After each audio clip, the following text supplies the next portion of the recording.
Hi, Anna. Hi, everyone. We are live. We have a technical issue. That's why we're late. Apologies for the lateness.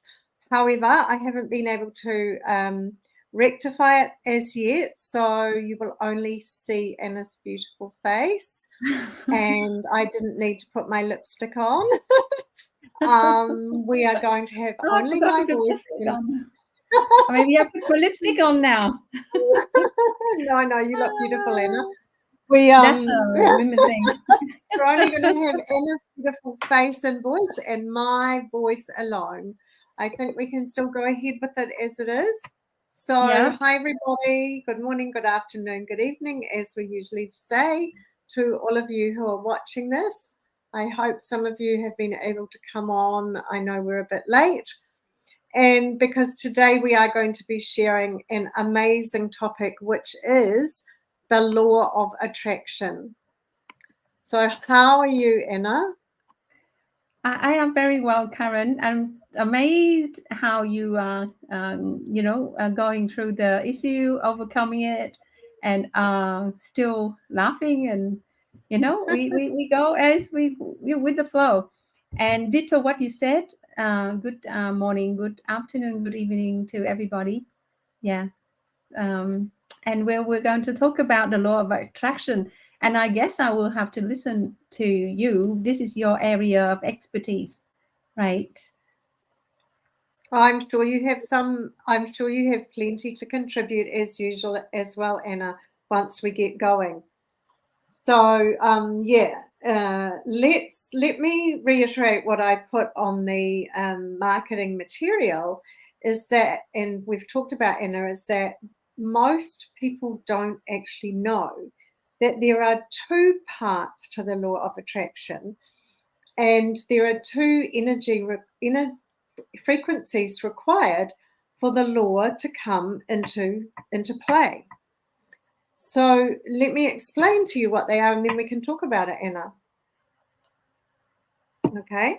Yeah. So the first part is the law of attraction has, as I said, has two phases. It's a positive desire, and interestingly enough, a negative expectation. And in order for this law to work, first we have our desire has to be really clear. Every atom has a positive charge and a negative charge, as we know, if we remember back to when we did probably general science, or maybe physics. I did physics, so maybe I learned in that. But every atom has both a positive charge and a negative charge. And similarly, the law of attraction has a positive desire and a negative expectation phase. You want your desire to be clear because how you think sends out invisible waves into the universe, notifying every atom of your thoughts. Make a recognition that the moment you desire something, you are already connected to it in the invisible realm, which we call the quantum realm. So what is it that you truly desire? What is it that you have a burning love affair to have in your life? So the law of attraction requires that burning desire as the first frequency. The second, part 2 of the law of attraction, is once you have a specific desire, then you have to expect that the universe knows how to bring forth your desire.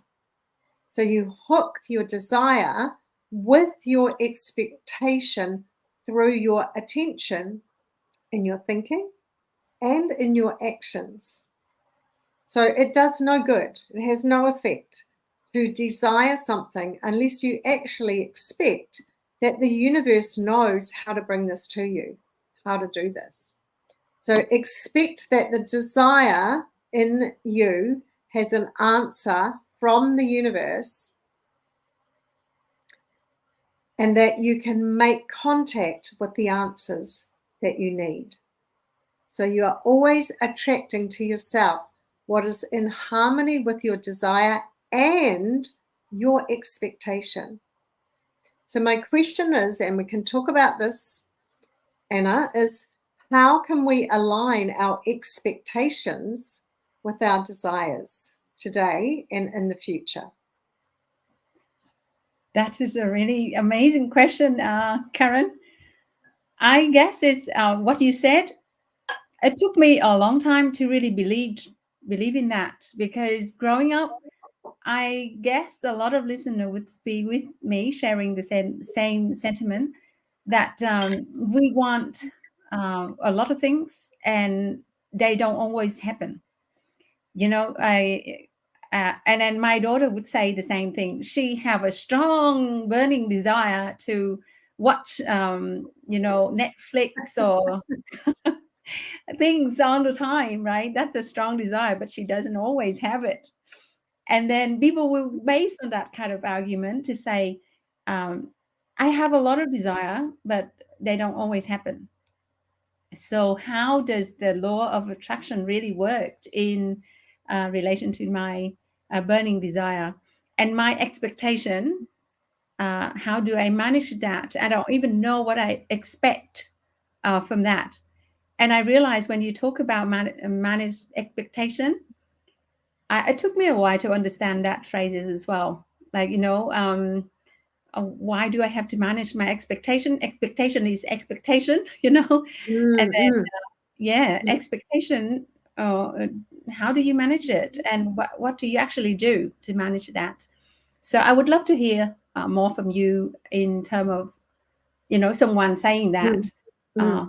I desire a lot, but I don't always have it.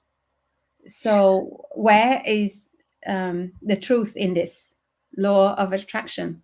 When all the successful people, every single book we read, all the big leaders in the world say the same thing. Say you've got to manage your thought, manage your strong, have your burning desire, and have the clarity of your desire, and then the universe will show you the way to get there. Every strong, respectful leaders say that, and they manifest that in Mm-hmm. their life, and so they Mm-hmm. must be saying the truth. you know why wouldn't they tell us the secret? They told us the secret, and then they write it in books for millions of people to read, so there must be some truth in it. However, in everyday life, how do you really help someone to understand that, to get it into their system so that they can start working towards whatever they want in their life?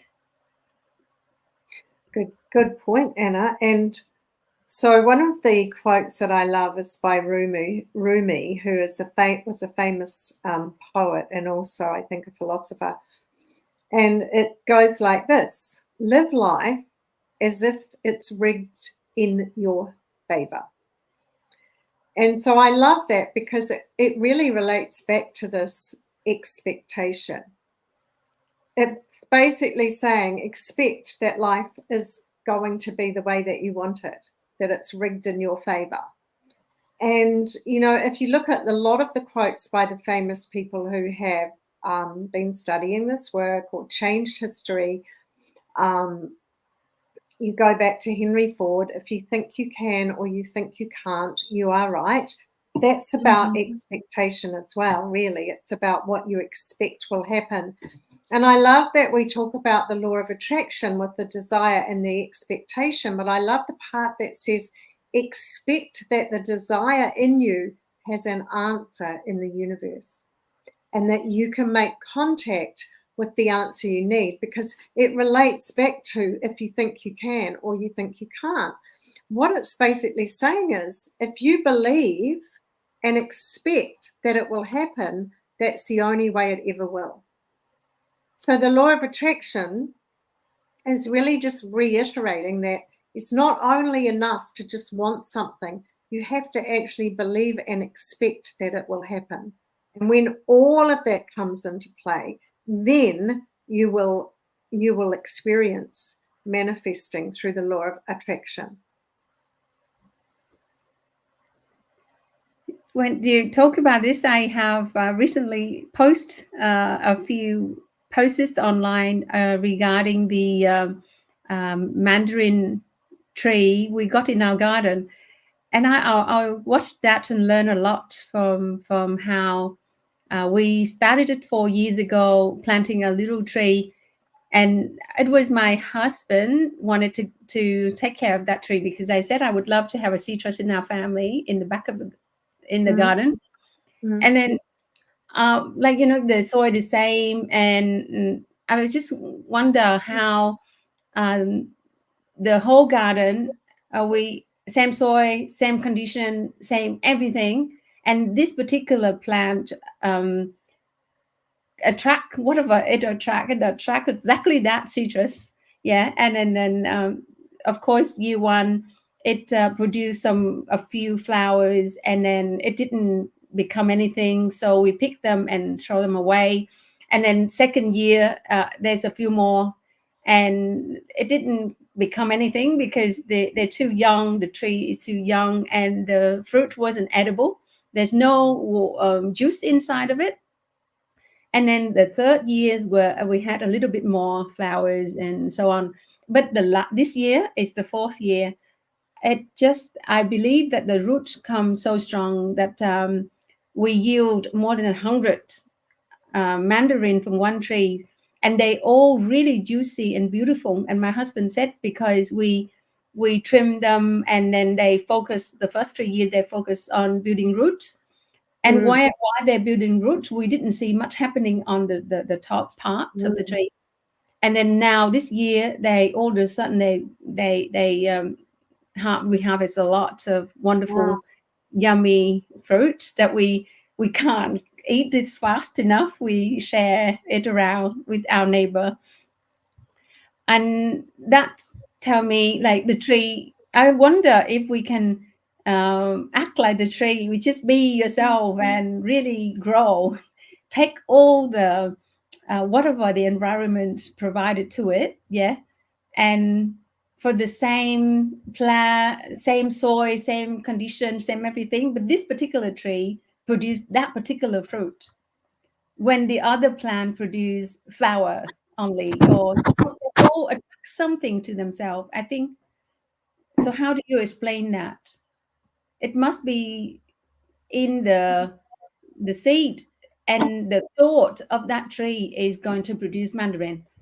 And I see my life, if the thought of my life is to going to create wonderful fruit. And the fruit of my life, I wanted to have a peaceful mind. I want to have great health. I want to have wonderful relationship, and I want to have wonderful work. And I want to feel confident and grow. And I want to create abundance of materials and choices and freedom to do whatever I want. So that is the intention and the fruit of my life. Am I going to attract that, Karen? Do you reckon that if I expect it's going to happen, it's going to happen to me? Well, that's a good question because I love the story and the analogy of the mandarin tree.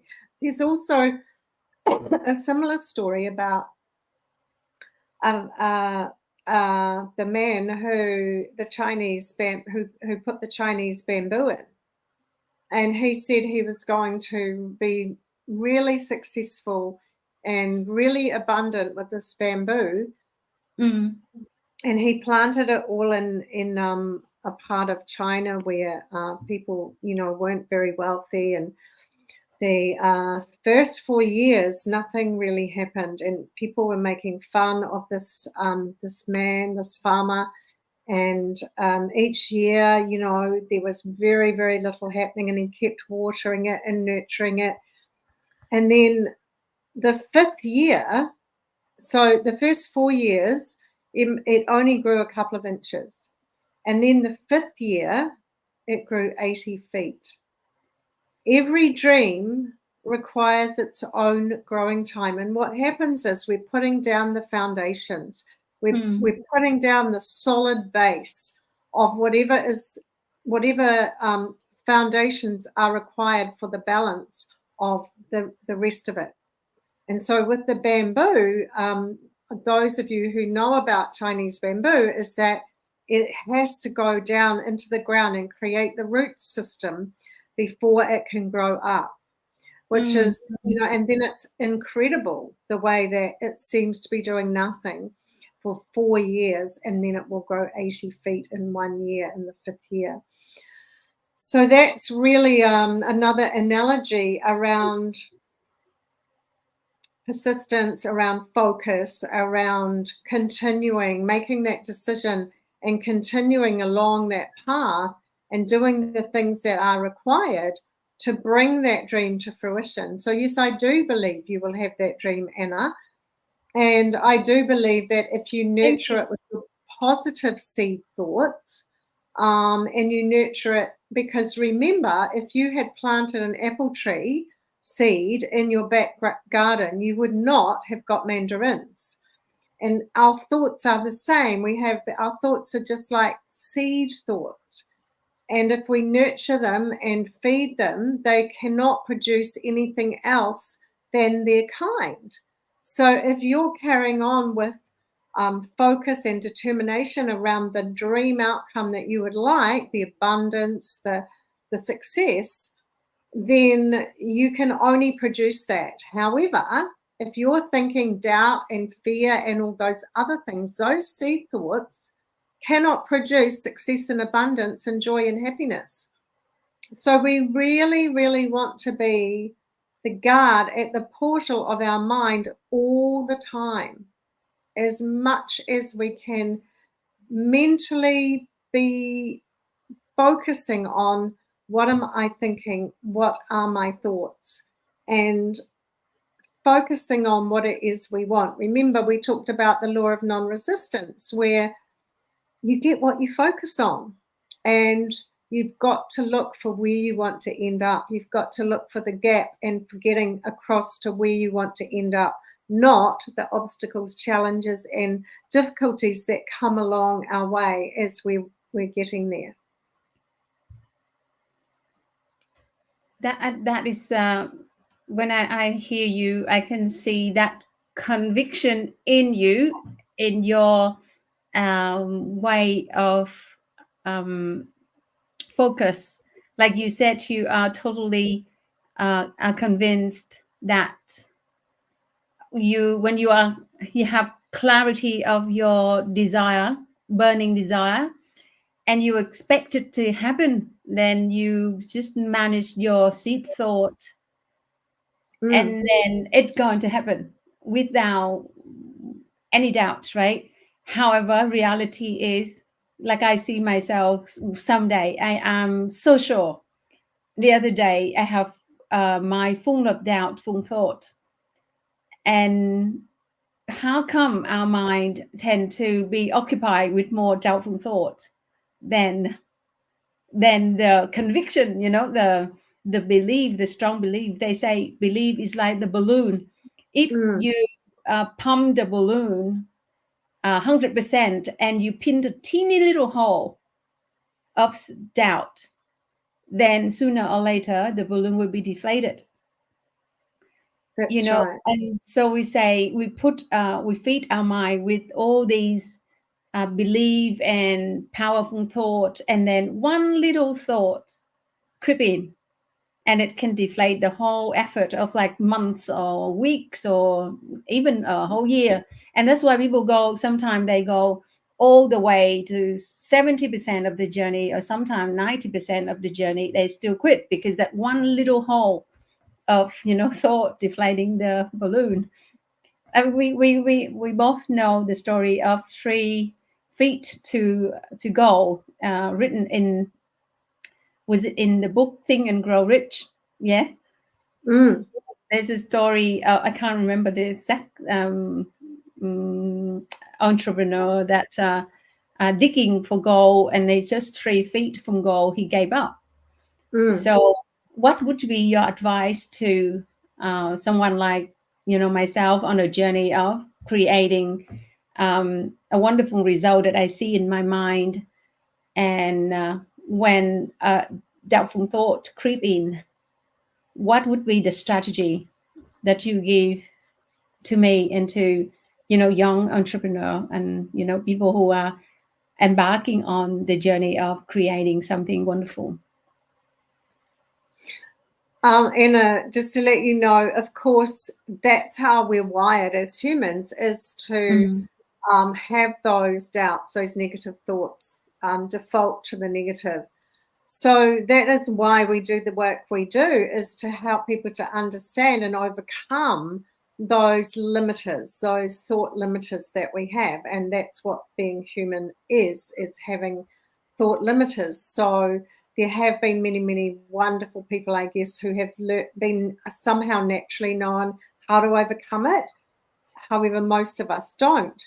So the important thing, and to answer your question, is to, first of all, we've talked about it before. As soon as you dream something up that you would love, as soon as you come up with an idea of something that you would love to have, be, or do in your life, what happens is your paradigm will come up and say you can't be, do, or have that. Reasons why. So the first thing we want to do is for you to decide exactly, in detail and specificity, if you could have whatever you wanted, what would that be? What would you love? So have the burning desire in writing, written down, what your life would be, what your 10 out of 10 life would be if there was no limitations, nothing would stop you, and really I could wave a magic wand and make it all happen for you. So first, the idea comes from our imagination. If we keep asking ourselves, well, what do I want? What would I love? If I didn't stop myself from visualizing what that would be. So we get the idea, and then we get the image. And then we want to actually create an evolving energetic blueprint in writing of what that picture of our 10 out of 10 life would look like, really well designed, real clarity around it. And then what will happen is your current reality doesn't support that, right? You've got this vision, this dream, this image of what you would love in your life, but your current reality doesn't support it. Because if it did, you would already be there.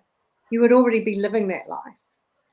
But I want everyone on this, listening to this, is to know, and you, Anna, that we are more than our current reality.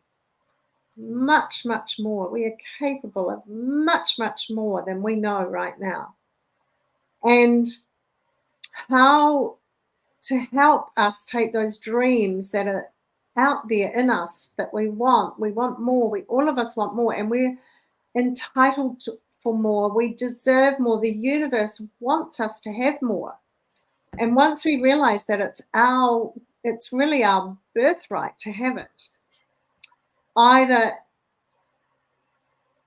if you have an image in your mind, or if you've taken those thoughts and written them down, then the next stage is to focus on that, not the other things that come up. Because like I said, we default to the negative.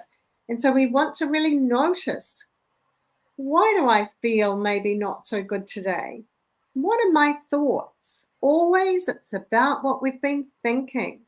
And once we start to check in on our thoughts and realize, oh, I did have that thought of, oh, maybe it's not going to happen, or maybe I'm not good enough for that to happen, or maybe the economy is going to stop me from having that, all of those kind of thoughts, and we start to doubt our reality that we wanted. So what do? We go back to our vision, our dream, our written in detail 10 out of 10 life that we would love, and we read it and we imagine that we are there. We see ourselves in that picture living that life like a little movie. We see ourselves driving the car, and we imagine when we're driving the car to take the kids to school, we're actually in that dream life. We're taking the child to whatever school or place that we would dream that they go to, even if they don't right now. Maybe they do right now. Maybe we're living some other life right now in our dream life. We just imagine ourselves there. And I've mentioned before that most people don't realize that our unconscious mind, we can tell it anything. We can tell our unconscious mind, our subconscious mind, if you call it that, we can tell it anything and it believes everything we tell it. So how many of you have done something that you thought was stupid and you've told yourself, oh, I'm an idiot. That was dumb. I'm stupid. Or I always do dumb things or stupid things. And we're actually feeding those thoughts and those ways of thinking into our conscious mind to believe that's what we are. But by the same token, we can feed our unconscious mind with thoughts that we're amazing, we're living an amazing life, we're living that dream life, and then it will produce the chemicals in our body and the hormones and all of the things that it would produce if we were really living that life. And what does that do? Raises our frequency, attracts more of the good to us, keeps that cycle going, and it really is like magic. It really is metaphysical. Like what you said is basically, can I summarize it? You basically create an image in your mind and keep feeding that image as frequently as possible. Mm-hmm. And if we feed and nurture the image, it's like we're feeding a tree in our garden. We fertilize that tree and that tree will grow. And we fertilize the image in our mind, and that focus on that image, which you call it thought seed. And thought represent itself in the mind as images, yeah. And so if you feed the image of what we really want, and especially what we the burning desire is, then of course we're feeding that image, and that image will become reality at some point, right? Yes. Okay, Yes. cool. It's For about that, and I just looked down on my notebook and I got this quote, which is really interesting, by Jack Canfield. For every reason it's not possible, there are hundreds of people who have faced the same circumstances and succeeded. That's lovely. right. That's beautiful. Because Thank you. yeah, and that's exactly it. Because everything we dream up has already exists. It already exists in the universe. It already exists in the quantum realm. It is already there. Someone else has already done it. Right? Yes. And it's like, yes, if we think it's not possible for us, someone else has made it possible for them. Wow, time flies when we have fun, Karen. And our regular meeting really feed me. You know, you're putting a lot of positive emotion and thought and pictures in my mind.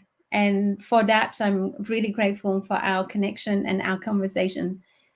And I guess that is another way that I can use to nurture my thought seed, right?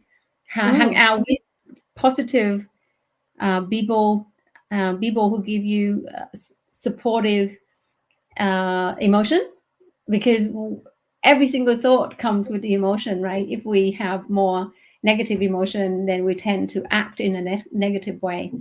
But hanging out with you every single time I have a chance to sit with you like this, I go away feeling so, boost and more confident and elated. And I feel it's just so wonderful. I'm so grateful for that. Thank you, Anna, and it's a pleasure. I love that you want to do this, that you're willing to learn more. You ask me what my opinion is. I'm not, it's not mine, isn't the only opinion. However, it's wonderful that we have these conversations. I really enjoy them. On that note, I think it's time for us to end this session, Anna. I think you have other commitments. So Yeah. And we both do, and we started late. So let's say goodbye to everybody. It's been wonderful having this law of attraction with you without my face. And, podcasts, people just listen anyway often. So it's not really a problem. So, Anna, thank you so much again. And we will see everybody. Hopefully I'll have the the camera working by then in a couple of weeks. Definitely. So we will see each other again in June. Yeah, the last week of June. And until then, everyone have a wonderful thought seed and positive emotion. And every single day, maybe start writing down, like Karen said, write down what your life 10 out of 10 would be like. And then we nurture that thought seed and that picture, that amazing picture that we want to achieve. Yeah. Thank you so much for that, Karen. Yeah. Thank you, Anna. And with a positive expectation that it's going to happen, that the universe has the wherewithal to make it happen for you. Yes. It's going to happen for me and for everyone who want to keep going and never give up. Absolutely. Thank you. Goodbye. Thanks, Anna. Thanks, everyone. Bye. Bye.